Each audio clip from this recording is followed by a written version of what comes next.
DJ Access coming at you from the Revery. We're gonna do a little vlog style video of a wedding day if there's any teachable moments. And the Revery can be a little bit of a tricky venue, so just think of this as like a DJ's tour of the Revery. So we're gonna go inside this door. They do have a loading dock, but I find this a lot easier to load in with, especially since I have like the Ford Transit Connect and not a big box truck. So let's head inside.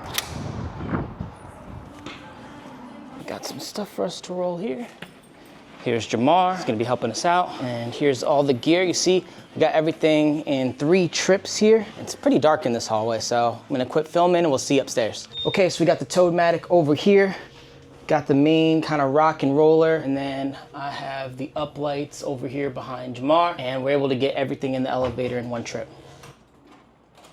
Okay, so we come out these doors, and we're gonna go right over here across the way. We have entered the space now. Looks like this. Beautiful view of Columbus over here. And we're gonna move to set up.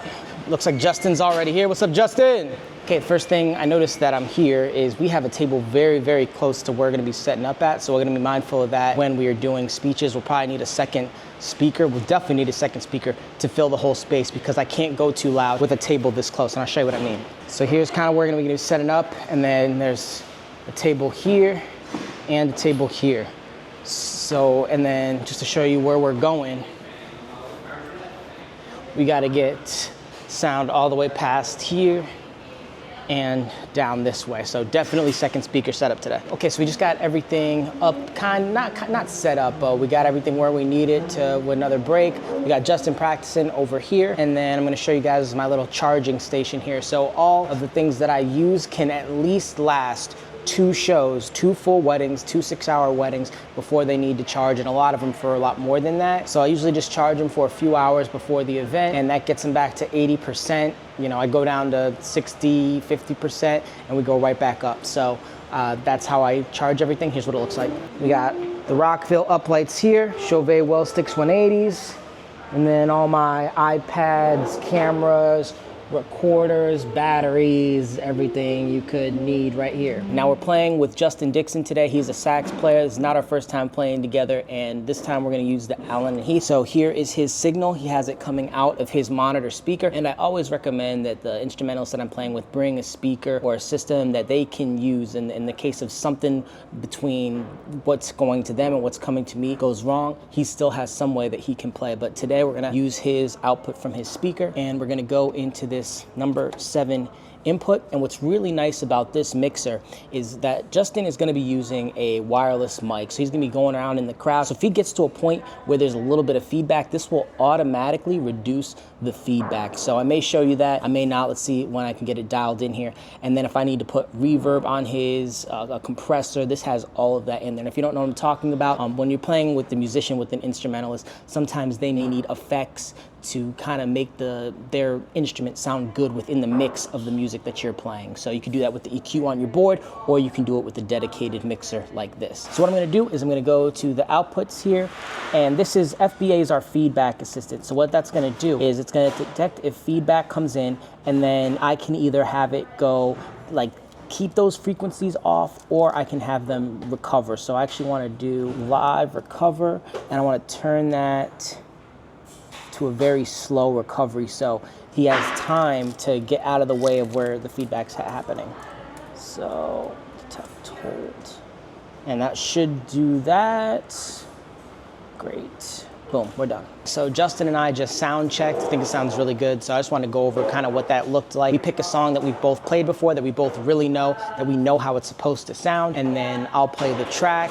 Justin will come in with the saxophone, and then I play with the levels until his sax is just barely above the music. You don't want it to be crazy above the music, because then, you know, you lose the sense of track. You kind of want to fit it in right there. But because he is the star of the show for this wedding, we want to bump him up just a tiny bit. I'm talking about like where it sits within the music, and then just a pinch up. So I'm going to show you what that sounds like.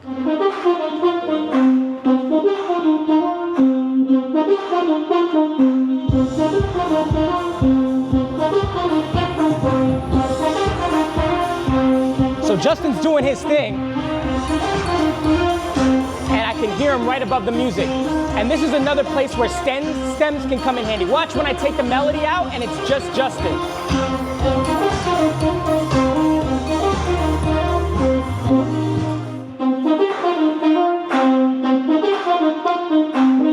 So I take the melody out, and now this is all Justin. And it still sounds like the track, right?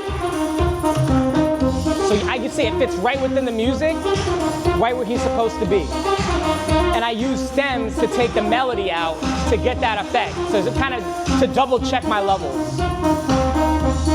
So that's how you can sound check with the saxophonist. So I mentioned earlier how this room can be a little bit tricky, and it's all about this L shape. So over here is my main setup, and then cocktail hour might be outside, but it's supposed to be kind of in this area. So it's up to me to get sound this way. And I think it's not impossible, but it's really impractical unless you do it wirelessly. So that's what we're going to do. We're going to use my ceremony speaker. And this is why I always recommend having a body pack. If I can only choose one between a body pack and a handheld, I'd always choose a body pack, because a body pack makes it so you can use this as a satellite speaker separate from your main system. So I'm gonna show you what that is right now. So right now we're gonna set the tripod up. We got the Everse 8 right here. If you guys haven't seen that video, make sure you check it out. Make sure that the EWDX from Sennheiser is plugged in. Give this some power, and then we're gonna scan for channels. Turn this down a bit. So now we got the EWDX. We're gonna scan for frequencies just like we did with our other microphones.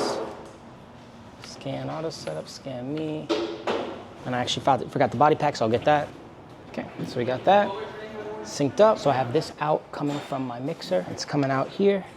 So all I do is plug that in, and then I should be able to unmute it. Okay, that's gonna sit right there. We're gonna play some music, a very low volume, just in case.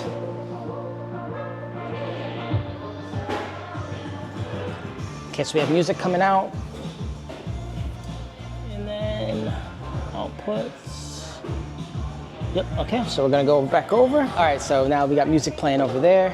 So we just hit input 1, it's on mute right now, but as soon as I turn it up, now we got music here.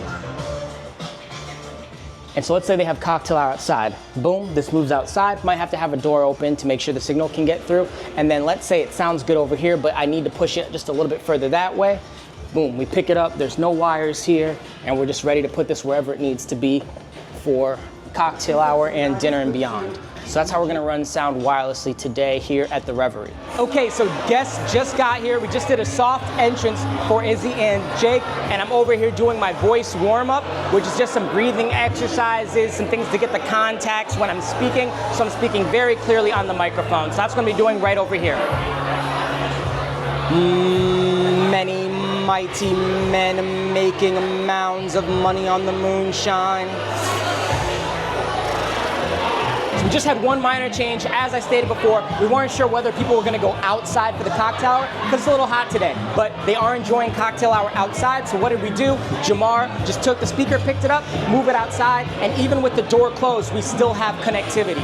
So the guests can enjoy cocktail hour outside, and this main system can fill the inside, and then over in the L kind of area, the L shape from me, that's where the guests can hang out if they're not really wanting to hear the music and they just want to talk. So 3 kind of areas with different levels of music. While I was away, we did the grand entrance, we did the welcome speech, the prayer, and I was able to catch Izzy and Jake on their way in, got a quick photo, and if you're wondering how I got this on my screen so fast, I use Aftershoot, and that imports, culls, and edits the photo for me. I bring it into Lightroom, do my little crop, I bring it into Photoshop, add a little fade behind the letters so the letters pop a little bit more.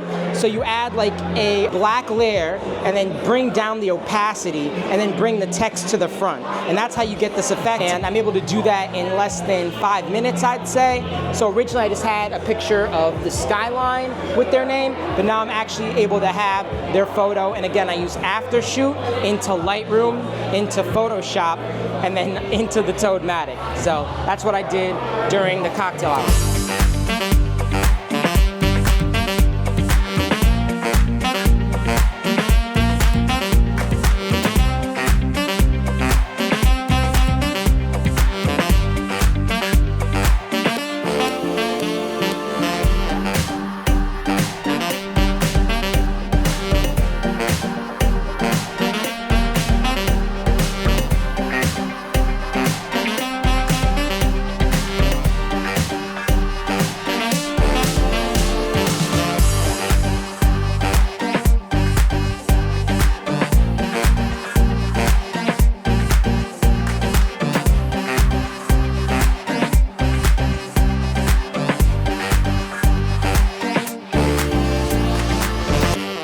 So if you found something helpful in the video, please like and subscribe. Let me know what you want to see next from me in the comments below, whether you like these vlog style videos, whether you have specific questions you want me to answer. Please let me know, because I'm trying to help build a better DJ community. We're going to do that together, so I need your help in the comments, with the likes, with the subscribes. Peace. We'll see you next time.